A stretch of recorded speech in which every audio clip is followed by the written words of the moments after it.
Hello, in this video I'm going to show you how to set up Ruby and Rails for development in Windows 11. Actually Windows 10 is very similar as well, but I just upgraded to Windows 11 and I'm setting up my computer, so I'm going to share it with you. I don't particularly recommend Windows, but if you have Windows, you can use it and it's fine. When you look at the world of Ruby, it feels like almost everybody's using a Mac and some people are using Linux, and the only way to get into the world of Ruby is spending a lot of money or doing a switch of operating system that might be hard for a lot of people. So there's an alternative. You can pretty much develop Ruby in any of the popular desktop operating systems that exist today, and I want to show you how. At a particular time in Windows 11, Microsoft switched to this terminal, which looks like this.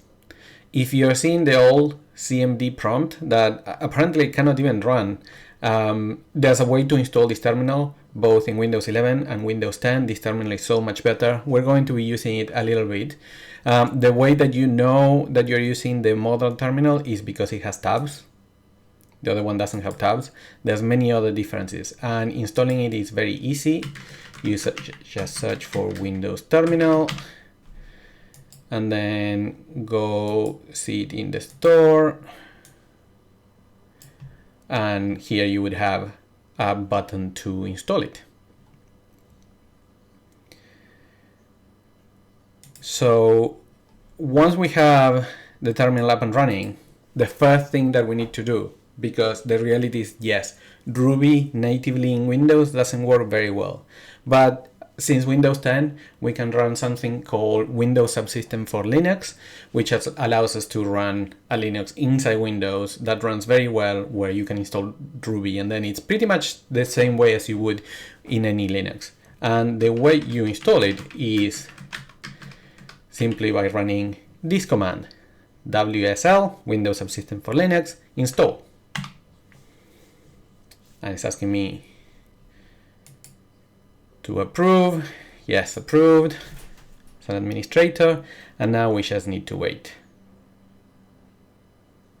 This can take a little while. Asking me again to approve the install. Yeah, this is going to take a little while.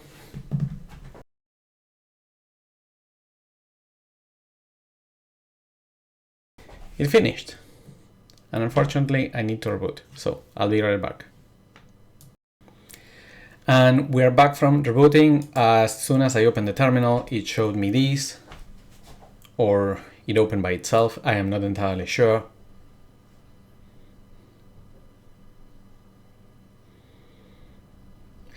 Hello, I'm back from...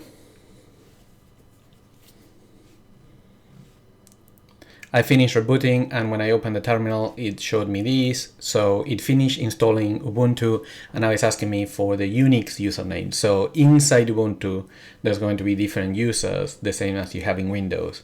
And here I'm just going to enter my username. It's asking me for a password, which is different than the Windows password. This is the password for the user inside Ubuntu.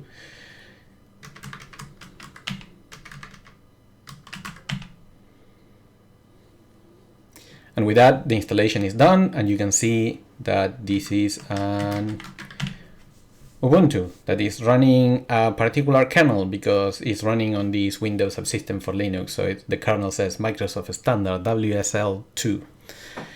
So before we do anything, there's a couple of things that I like to do. One is I like to go to the settings here, and in the default profile, I switch to Ubuntu. And what happens is that every time that I open a terminal, instead of opening PowerShell in Windows, it opens Bash in Ubuntu, which is normally what I want. It feels almost like I'm running Linux. The other thing that I want to do is upgrade it. So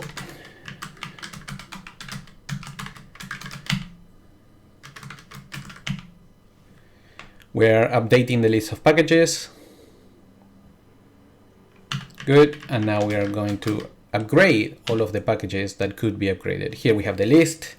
We just upgrade them all. This is going to take a while. Not too long, actually. And we are done. The Linux is ready to use. It's an Ubuntu. You can actually choose a few different ones. This is fine. The next thing is installing Ruby. Now, there's a few different ways for installing Ruby, and by the time we have a Linux, we can do anything that we would be able to do in Linux. The one that I use is rbenv. There's rvm. There's installing it natively. There's many different ways. I'm just going to show you rbenv because it's the one that I know, the one that I use. You can use others, or you can just use this one and that's it. So let's search for it. Here it is. It's in this repository in GitHub, and here we have how to install it. If you were using a Mac, it's like that. If you were using Debian Ubuntu, which is what we are using, we could do this. But the problem with this is that it installs a very outdated version and you want the latest. So it's better to just install it using Git. And you install it just by running that line. Well, and the line after that.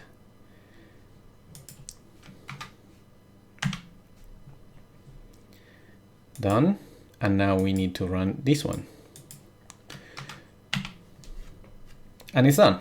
So is it here? Let's see. Okay. I just installed RBM, but when I run it, it says version not found. And this is because what it does is it puts a bunch of files on your home directory, and then it modifies a file that runs every time that you open a console and loads the RVM command.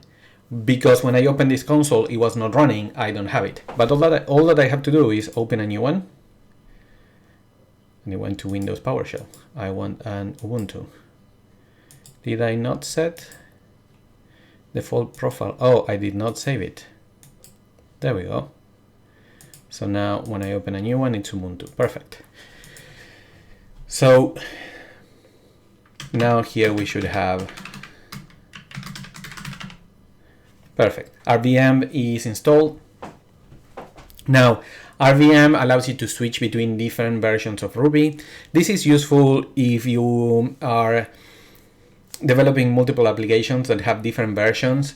If you're developing a gem that you want to test against different versions, or to be honest, even if you're just developing a single app, when you are upgrading Ruby, it's good to be able to upgrade and then switch back and forth if there's a problem. But RBM doesn't know how to build and install versions of Ruby by itself. So we need to install the install plugin so that it can actually do it. Let me find it. Okay, here, install Ruby versions, the Ruby build plugin. That's the one that we want. And again, here you can install it in a few different ways, but the way that we're going to use is cloning with Git.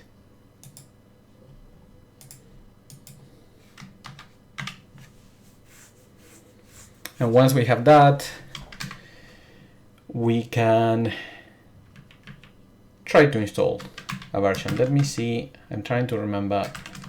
I think this is the command, yes. There we have all the different Rubies.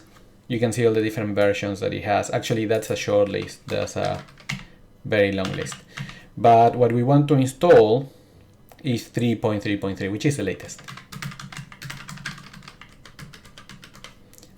And that's a command that you run, rbenv install 3.3.3. And now it's downloading the source code. Oh no, it failed. What happened? Something failed. I could have prepared so this failure wouldn't happen, but you might encounter a failure that I did not predict. So I wanted to show you how I deal with these failures. And I don't know if it's going to be smooth. But if you're just getting started with Ruby on Rails, I think that might be useful. So we have the log here. So I'm going to look at that file.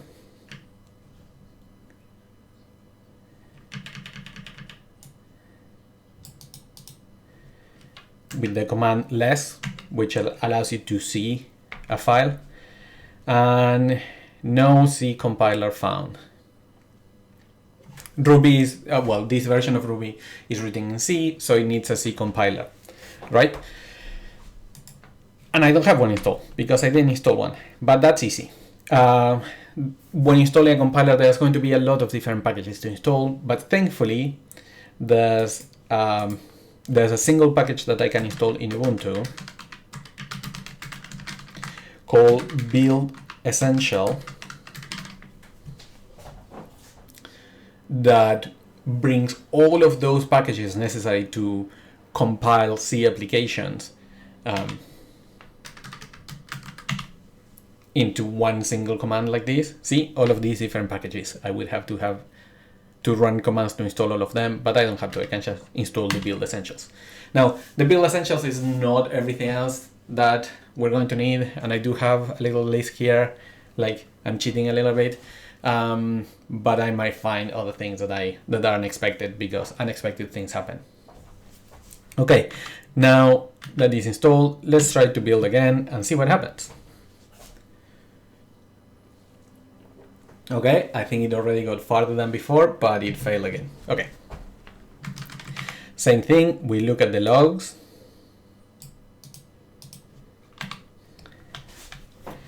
And yes, we can see that it got farther, it started doing things.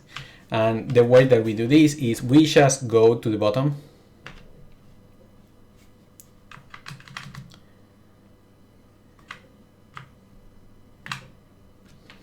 Okay.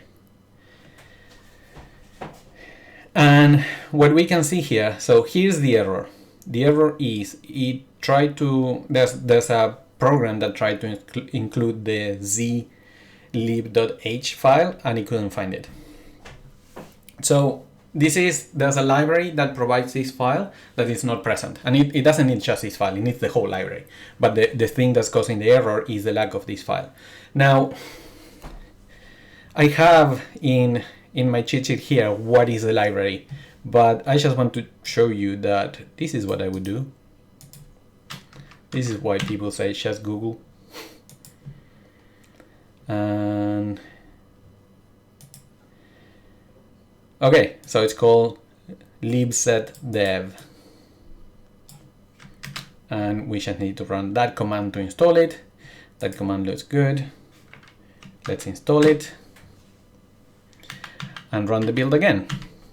And you see, we just do that and we get farther and farther each time until we get to the end. We're not there yet. I know we're going to encounter a couple more errors.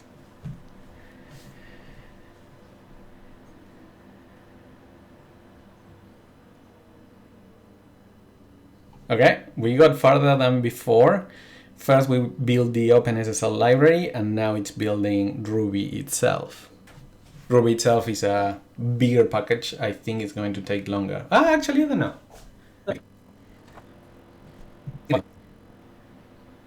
Okay, and we got an error, which I completely expected. So let's see what the error is this time. And the error, let's see, one of the things that we need to do is when something is being built, compiled, we're going to get a lot of lines that are just showing you compiling, an error, and then behind that error we're going to have a lot of different errors. Sometimes it depends. So we need to find which one is the first error, because that's the one that most likely points us to the thing that is wrong. If we pick one at the bottom, we might end up chasing a thing that's wrong. So here, the first error, I would say, is this one. And here we can see could not be configured, it will not be installed, missing libffi. Okay, so once again, it gives you some alternatives. Like if you download the source code for libffi, you can install it by pointing to a source code in particular. Things we don't want to do that. What we want to do is just install the library that's missing. So once again, we come to our trusty Google, and the first option doesn't help because it's for FreeBSD. Okay, Ubuntu. Okay, Python missing. Let's add Ruby. Just trying to get closer to our problem. This one might be Amazon Linux. Yeah, maybe that one is useful. And okay, there's actually a libffi-dev library. So a lot of the libraries come with two packages. The package that is needed for programs that are built with the library, that would be libffi, and the library that is used for compiling applications that use a library, and those tend to have a -dev at the end. So because I am just seeing that a libffi dev exists, I'm just going to install that one and see what happens. Okay, it exists in this Linux as well. Sometimes you can have different library names from one Linux to another. I don't remember what Amazon Linux is based on, but anyway, let's try to install it again. But it was pointing to two things. It was pointing to libyaml.dev. I wonder why. I wonder if it's related anyway. We'll get to know that soon enough.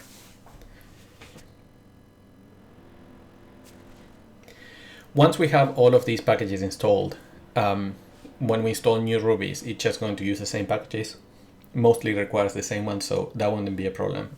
And yeah, here we got another error. In this case, it actually, even though we have the log, we actually have the error here. OpenSSL library directory could not be found. Let's look at the error anyway, at the error log. We may get something different there. So it's the same error that I got in the console. It gives you a few options here. Recompile OpenSSL by configuring one way or another. Recompile Ruby, blah, blah, blah. Those compile options, normally they are not the right solution. Normally the right solution, because we're using this build script. This build script already compiles it in a reasonable way. So most likely when something breaks, we're missing something, and not we need to modify how we're going to build it. If we were building it by hand, then yes, this might be a good approach, but we're using a script that builds it for us, the Ruby build that we installed earlier. So let me grab this phrase and see what we find. I am going very quickly. Okay. So there's an OpenSSL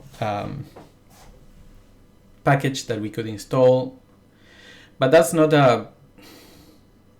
is not a build library, so I don't feel very confident about that one. This is sort of if you're doing things manually. Now, this one I like more, and the reason why I like it more is because it's installing a library in the dev version, which is likely what we're missing. So when I'm trying to solve the problems, I'm searching for those libraries, and installing that library it's such a low effort to try that I just install it and see what happens. If that wasn't the solution, I could uninstall it. I see a couple of more libraries recommended here, but I'm not going to cargo code that. So I'm just going to see if that is enough to solve the problem.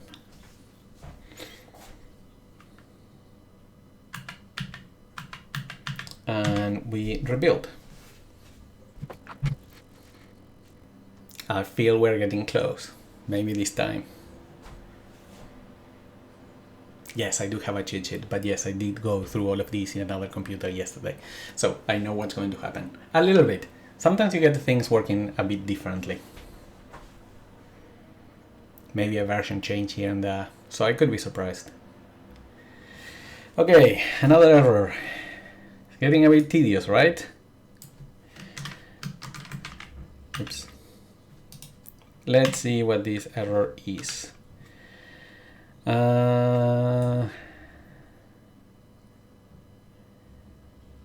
Psych.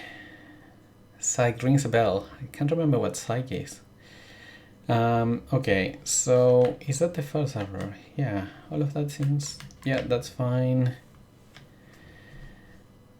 So extensions could not be, okay, I'm going to grab all of these and search for that and see what happens.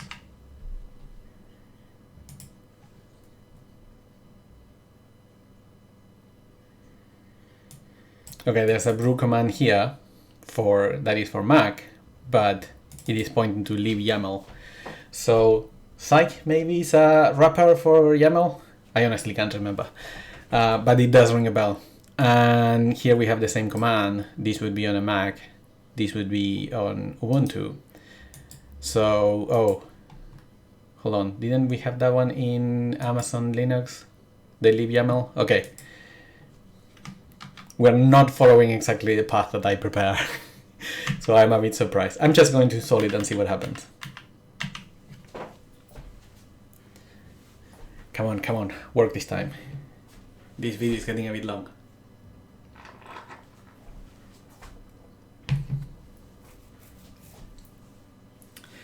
If you're very used to all of these, this is probably a bit slow and tedious, but I think debugging these sort of problems so that they don't stop you when you're getting started is so important. And eventually you develop the muscle that you copy and paste errors in Google. And it's not just that, because a lot of people, we often say, oh, you just put it in Google, find the first Stack Overflow and copy and paste. But you don't just copy and paste whatever you find in Stack Overflow. You need to search for some things, and you need to apply your intuition and the knowledge of that you're going to be building of many years of what's likely to work and what isn't. Like what I said with installing that OpenSSL didn't feel completely right to me, but installing libSSL dev felt better because that has the name of the libraries that normally we have in Ubuntu that are normally required to build software written in C. And it worked. It's done. I have Ruby now. Well, do I? The way rbenv works is that you have many versions and you have to choose a version.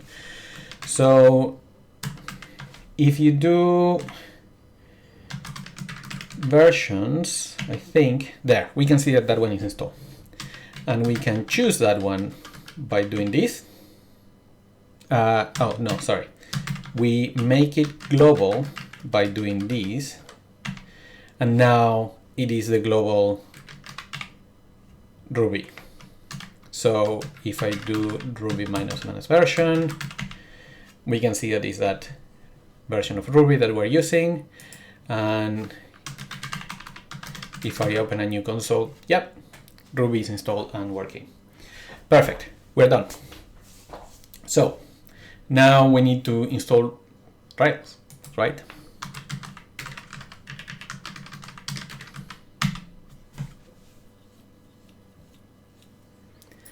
That one is easy. Gem install Rails and just works. In case you miss the command, it's this one, gem install Rails, and that is installing all of the packages that comprise Rails. Great, let's check. Perfect, we have Rails 7.1.3.4. Let's create a new project. Rails new, let's call it foo. It's creating the project, fetching all of the gems for the project, and it's done. Let's go into that directory and we run Rails server. This runs a local server for development and is now listening on port 3000. So if we go to, there we go. Our local Ruby on Rails is installed. We created a project, it's ready to start working. It's ready to start being developed. Now, there's a couple of things here.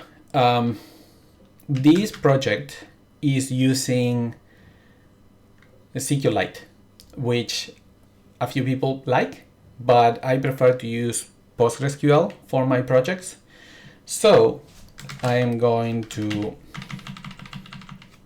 let me start a new console. Let's close all of the other consoles that we don't need.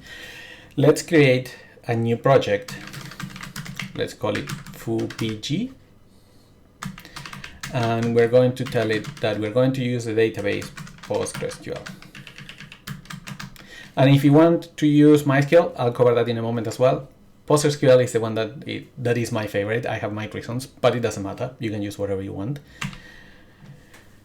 Same thing, but you can see that there were some errors. So this is what happens. Rails created the project. This project requires a gem to talk to Postgres database. It finished creating the project, so the project is done as far as I understand, but it could not install the Postgres gem, which is the library in Ruby, which is this one, PG156. It could not install it. So if we go into that project and we try to run it, we're going to get an error that we're missing a gem. So let's see why it didn't install. Again, we're trying to find the first error, and here it is. It tried to build a native extension and it couldn't do it. And you can see that it's missing this file. Can't find the libpqfe.h header.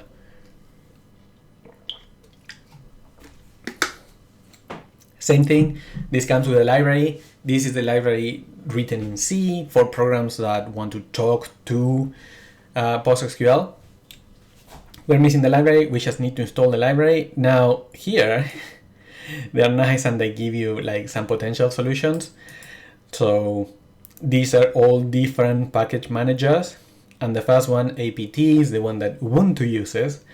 And this looks like a reasonable name for the library. So let's try running that.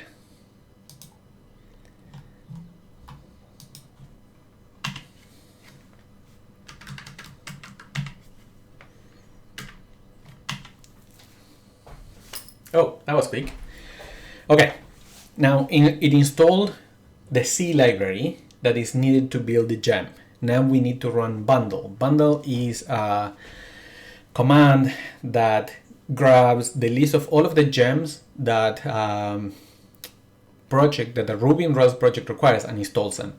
So when Ruby on Rails is creating a new project, it did this automatically. Now we need to redo it manually because it failed, to see if now it works.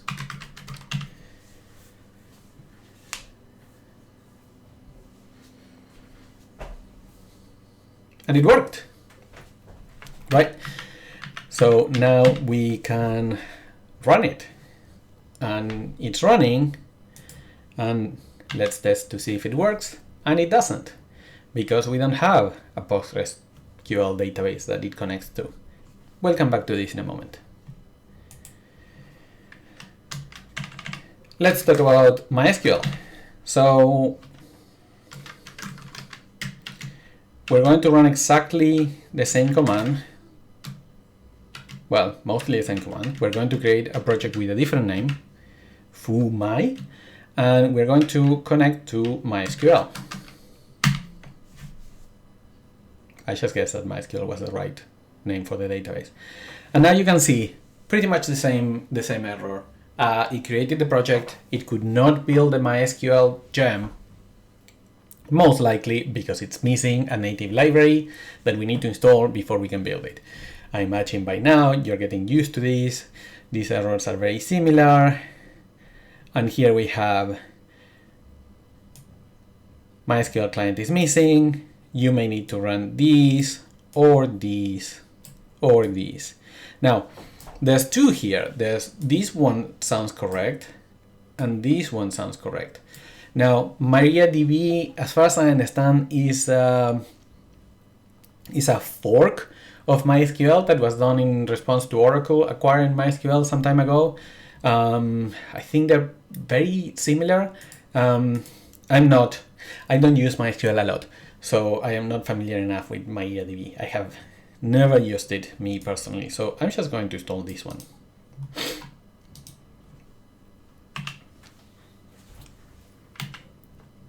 Oh, the command line was a bit broken, but there we go. Okay, we're installing the packages. And now if we go there, we can run bundle and installing the gem, and it worked. Perfect. So now we can do the same thing. We run the server, we reload it, and we get exactly the same error, except that this time it says that it cannot connect to a MySQL database because we don't have one. So we need to solve that problem of having the databases, and it's not going to be too hard. But before we solve that problem, there's another one, which is I would like to have an editor to work on my project. And my personal favorite is RubyMine. So I'm going to show you how to install and get started with RubyMine. But I also know that VSCode is very popular. So I'm going to show VSCode as well. Let's start with RubyMine. Let's close that, let's close that. RubyMine. Okay. We're just going to download the installer. Perfect.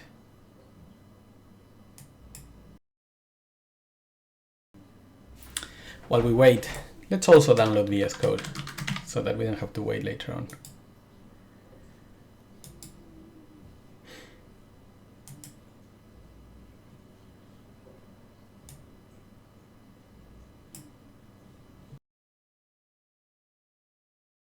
Give it permission. It's a pretty reasonable install.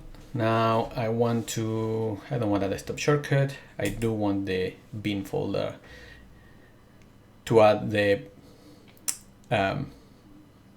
command to the bin path. I don't want the open folder as a project. Here, choose whatever you want. These are just my choices. And now we're installing.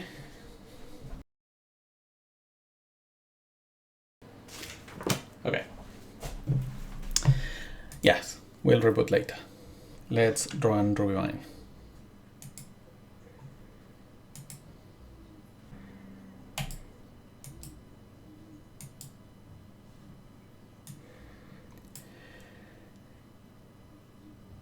Yeah, I'm going to start the 30-day trial for now. Yes, that's fine. Now, this is the welcome screen for RubyMine. This is going to open every time that you open RubyMine, unless you choose to open the last project automatically or something like that. What I want to do now is open the full project so that we can set up RubyMine and everything and see it work correctly. And here you might be tempted to choose WSL as a remote configuration. Now, I find what this does is it installs something in your WSL that runs a sort of headless version of RubyMine in there, and this acts as the UI to that version, and it communicates through a socket. I found it flaky, slow, laggy. I don't know what the problem is, but this was not a good experience for me about 2 years ago. Maybe it's better now, maybe 2 years or 1 year, something like that. And to be honest, opening the project natively works really well, so I just don't bother with the WSL option there. So I'm going to open a project, and what I'm going to do is at the bottom I have this sort of network share, which is the WSL computer running, the virtual machine running in my machine, and here I can just search for the project, which was is this one. So it's in home. So I open that folder and then home and then my username. This will be your username, whichever you chose. and then I'm opening the project full. And yes, I trust the project, and it's opening, and here it is. Let me maximize this. There it is. You can see it's scanning, it's doing some stuff. Let's hide these extra things. Here we have all of the files for the project. Red means that they are not in Git yet. And here I have a profile to be able to run the project, so I can try running it. And I don't know if you can see, there's a little X there because the project is not yet configured to run. And when I try to run it, it just opens the edit project, the edit configuration profile screen that shows the error, no SDK specified. SDK is software development kit. This refers to, there's no Ruby. Like, I don't know which Ruby you want me to use here, which is fine. We just need to tell it which Ruby we want. We go to settings. And this is the important thing. This is where, if you try to use a local one, it would be really hard, but you can actually use the remote one, the one in WSL. So you need to come to Languages and Framework, Ruby SDK and Gems. And yes, in this list, there's nothing, but we're going to set up one. Why did it open that? Oh, that's a link for help. What we want to do is click the plus here. And here we can add an interpreter. That would be a local one. Version manager, that would be a local one. All of those would be the ones running in Windows. That's what I mean local. The ones running in WSL, they're remote because they're in a virtual machine that is sort of separate from Windows itself. So what we want to do is this one, remote interpreter or version manager. And actually here we do have an option for WSL.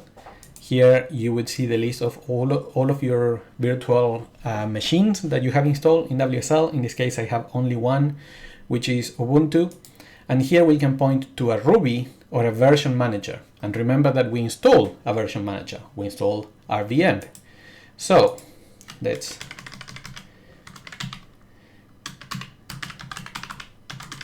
this is the version manager, right? So I need to know where it is exactly.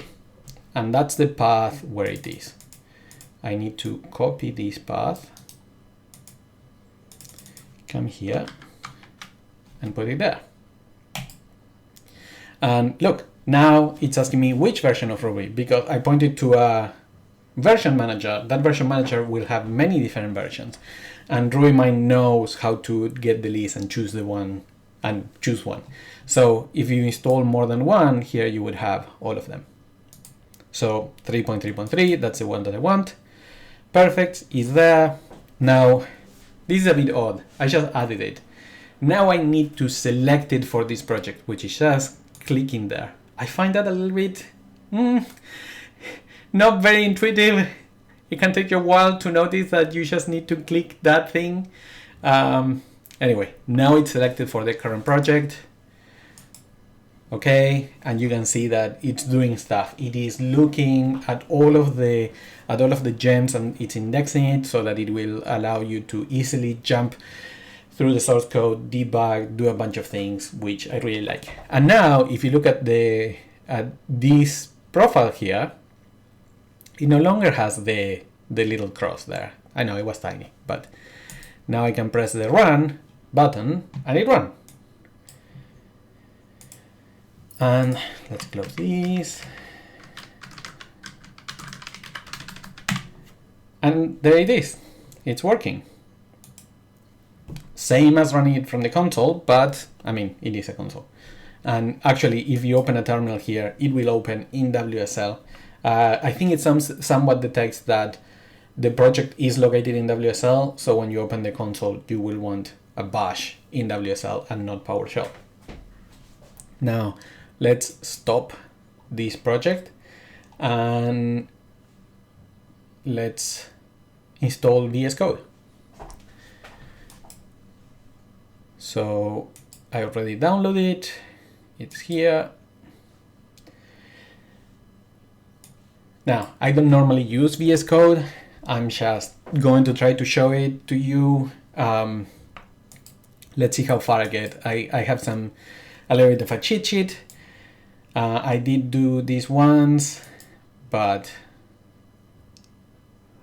I don't want this because this is not my editor. Yeah, sure, that's fine. Okay, it's installing. This one is very quick.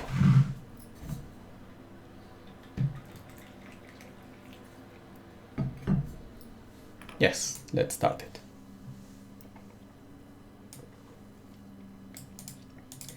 Okay, here we have VS Code. We have a welcome screen here. I actually went through a little bit of this before, but this is the important part for VS Code. We can just close that welcome. I think you can open it again very easily. RubyMine. Remember how RubyMine had a WSL option when it opened that I told you not to use because, at least in my experience, it didn't work very well. Although maybe it works well now. I found that in VS Code it actually works very well. If I go to open a folder here, I could go to the network and try to find, never mind, trying to find the local Ubuntu.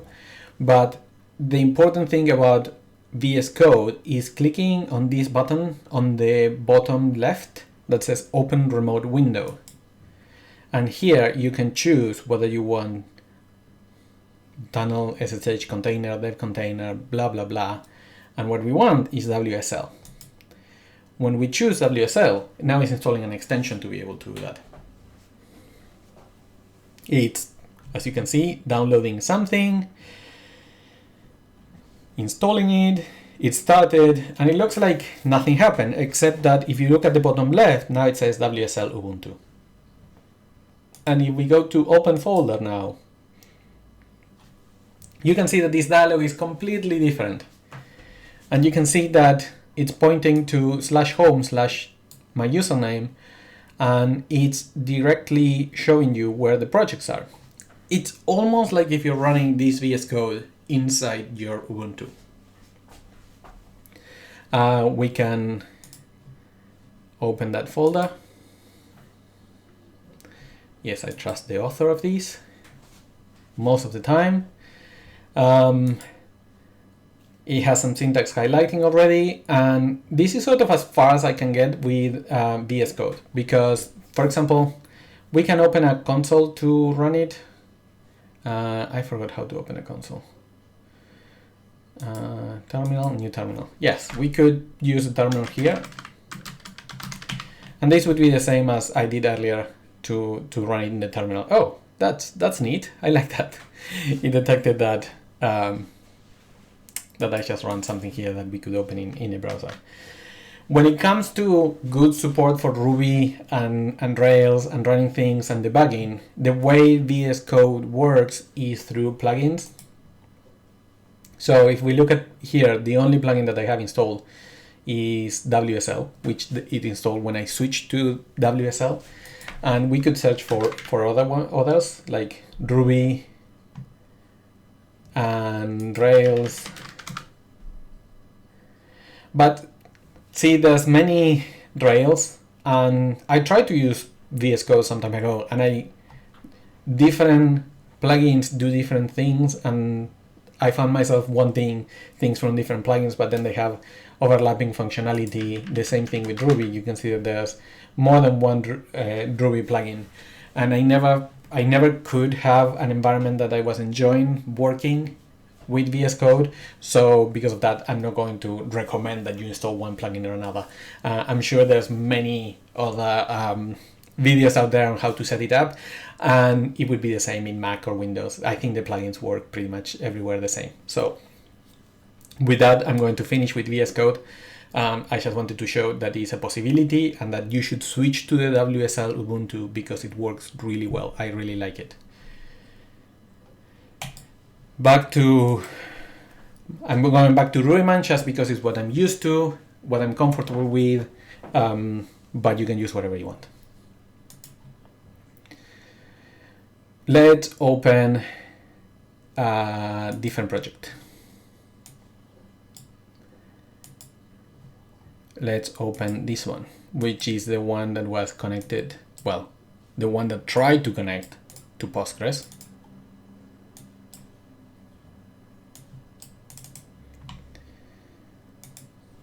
And let's try to run it, see what happens. Well, at least it ran. It detected automatically that it needs to use the, remember earlier that we configure Ruby 3.3 in the remote WSL.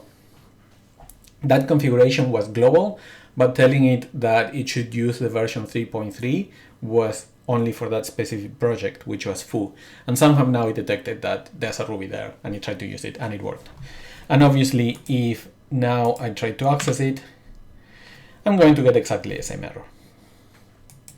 Okay, now we need a database. There's many different ways to get a database. You could install it in Ubuntu. You can go and do apt get install Postgres, and it would run inside the Ubuntu. You could install it on Windows. There's installers for Postgres and MySQL that would run on Windows. In both of those instances, you need to be aware that maybe when you start your computer, the database is running by itself, and maybe you don't want that because it uses some of your computer and you should have extra things running. So maybe you want to configure it to not run, and then you need to remember how you get it started, which sometimes like, oh, this command incantation, get it started. I find it a bit annoying. Then when you have multiple projects, they will all connect to the same database. So you will end up with one database that has a lot of database and tables inside. It can get messy, but it gets really, really, really messy when you have more than one application running that need a different version of the database. Maybe one needs Postgres 13 and the other one needs Postgres 14. Installing two of them and running two of them side by side can be quite annoying. Or even just your server has, where you're running it, has Postgres 8 because it's very old. And then you go to your Ubuntu and you run it, you run apt get install Postgres and you get 15. And now you're building it against a very different database, where it's better if your development environment is much more closely resembles what the production environment is, so you don't run into any bugs that appear in production but not in your environment. Because of that, we're going to use something called Docker. Docker allows you to run a sort of virtual machine. It's called a container, a Docker container, that runs locally, and we're going to run one with the database that we want. So the first thing is going to be installing Docker. So I'm just going to Google Docker. Here it is. Docker, the company, has many products. The one that we want in particular is Docker Desktop. We can download for Windows.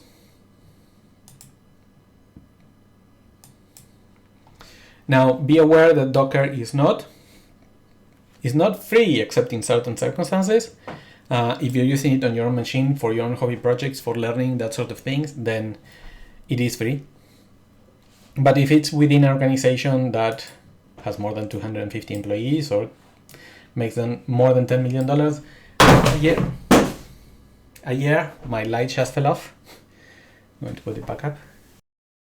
Then it's not free. There it is. We're going to install. See these two options. The first one, use WSL 2 instead of Hyper-V recommended. We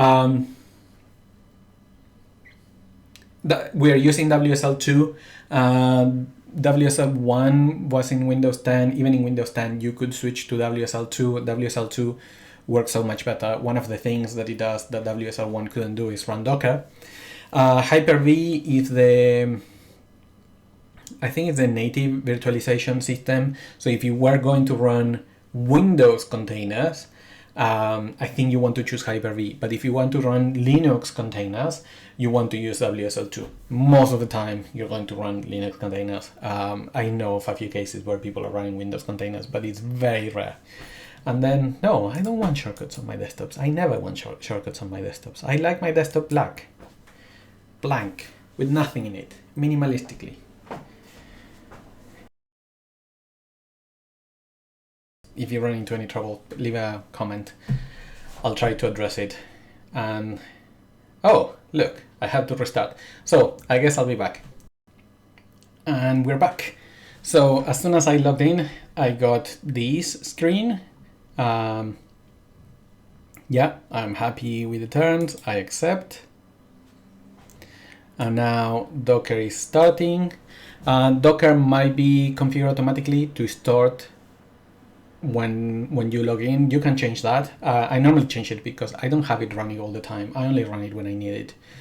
I'm not going to sign in, at least not for now. I'm going to skip the survey, and good. By the time we get here, we are done with installing Docker. So we are ready to go back to the editor. So I'm going to open RubyMine. I'm going to open the project.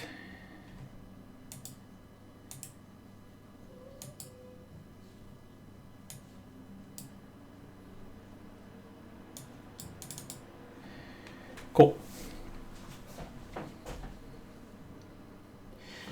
So now that we have Docker, we need a Docker image of a PostgreSQL database to be able to run it. And the way that we're going to get that is we're going to go to the Docker Hub.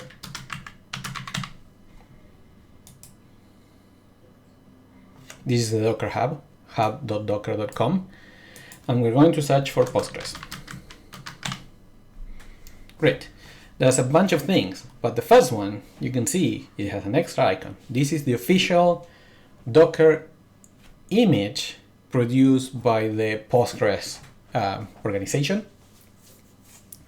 The Postgres organization has some sort of agreement with Docker itself to be able to get that icon so that we can identify this as being that main image. You might want to use a different one. There's other ones that will have different versions or different plugins or different things. But in this case, we just want the plain Docker image, which is fine for us. There's a lot of different versions that are produced, and the way that you read this is as follows. Let's pick one version. For example, 16. You can just install version 16 and it will install the latest. The latest would have been 16.0, then 16.1, 16.2, and it will keep on grabbing the last one from the latest one from 16. Or you could install 16.3, and if 16.4 gets released, you won't get that. Now, when you get something that at the end, like Bookworm, Bullseye, Alpine, and so on, those are different variations, and you need to read the documentation to know what those variations are, which is here. Here, I think somewhere in here is going to have the explanation of all of the different variations. It doesn't matter right now because we're not going to choose any variation. I know, for example, Alpine is one. It's an image that is very small, so it's very good for production, but we don't want that right now. So we could run this command and we would have a database running. But what we're going to do is we're going to create a file called Docker Compose. Docker Compose is a program that you run and it reads a YAML file and it starts all of the images described in the YAML file with the configuration that is described in the YAML file. And this is very useful when you have, for example, a Rails project that might be using Postgres and Redis and Elasticsearch. That's not unheard of. And you can have all of them configured in your Postgres Compose, and you run one single command and you have all of them up and running in the right version, initialized the right way. And that's very convenient. So if we go down here, we can see via Docker Compose, and this is the example that they give you. So I'm going to copy this. I'm going to come back to RubyMine, and I'm going to create the docker compose.yaml file.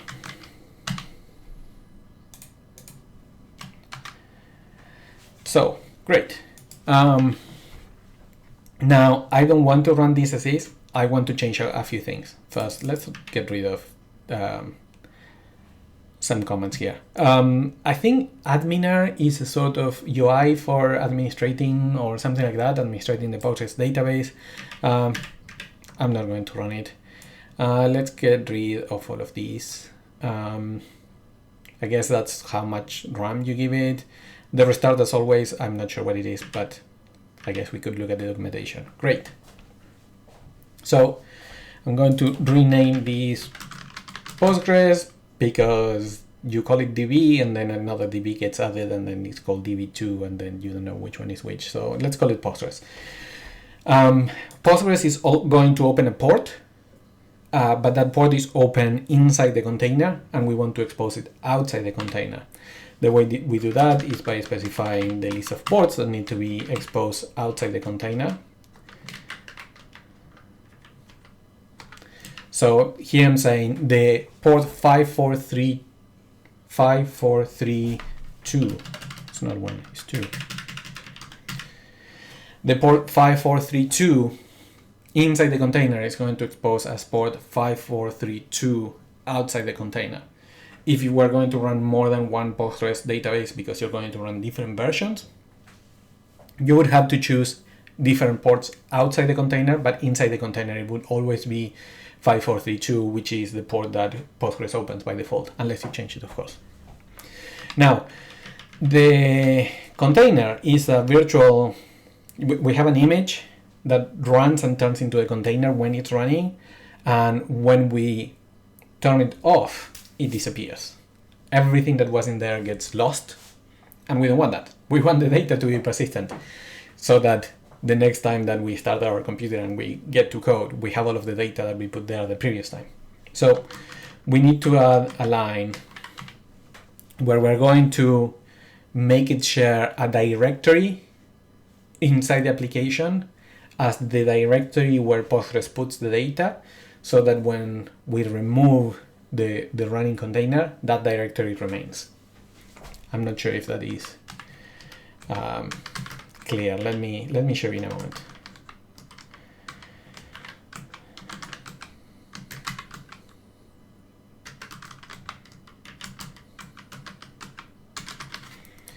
Inside the container, in the virtual image that has Postgres running, this is where the data is going to be. But because it gets deleted every time the container gets restarted, I'm telling Docker to actually map this directory, which would end up being here, so that it gets persistent from run to run. Now I would like to specify the user, which in this case is going to be RubyG, and the password, let's choose a better password. Oh, pwjan is not installed. That's easy to fix.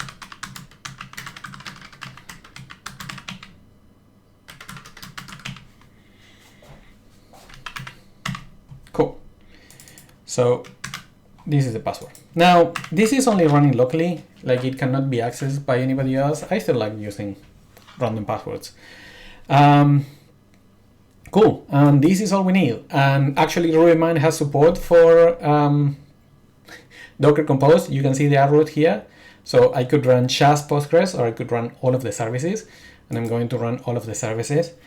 I'm going to, yeah, that looks fine. Run. So now pulling means it's downloading from Docker Hub. It's downloading that image of the database. It's downloading layers in case you see anything about the layers. There's a layer of the operating system and there's a layer of the database on top of that. Yeah, sure. And it looks like that's it. So if we now come to container, to Docker, the application that's running, you can see that I have a sort of foo-pg group or app. I don't know what this is exactly. And then here we have the database itself running. This is like its whole operating system running Postgres inside. And you can stop it here, you can delete it, you can do lots of things, you can see the logs, etc. But that's all that we need to do there. Before this actually works, we need to do one more thing, which is configure the database.yaml. So in the database.yaml, the database name is fine, the username is fine, the password should be this one, the host is localhost, the port is correct, so all of that for the development database, and then we need it all for the test database as well. In my opinion, there are better ways of organizing this file, but that's not part of this video. This video is long enough already. Let me remove this so that... Yes, all of that looks fine. And now we can do breakdb create. This is going to connect to the database, to connect to Postgres and create the databases. And that's a good way to test if things are working. It worked. That means that the user and passwords are the correct ones and the port is exported correctly and all of that. Now we can run migrate, although we don't have anything to migrate, but we can see that there were no errors, which is good. And now we can run foo-pg. It started same as before, and then we can go to localhost 3000. And it's working. And that's it. We are ready to start developing with a Postgres database. And if you want to install MySQL, it's the same thing. You can come here, search for MySQL. You have the official MySQL database. You have the official MariaDB database.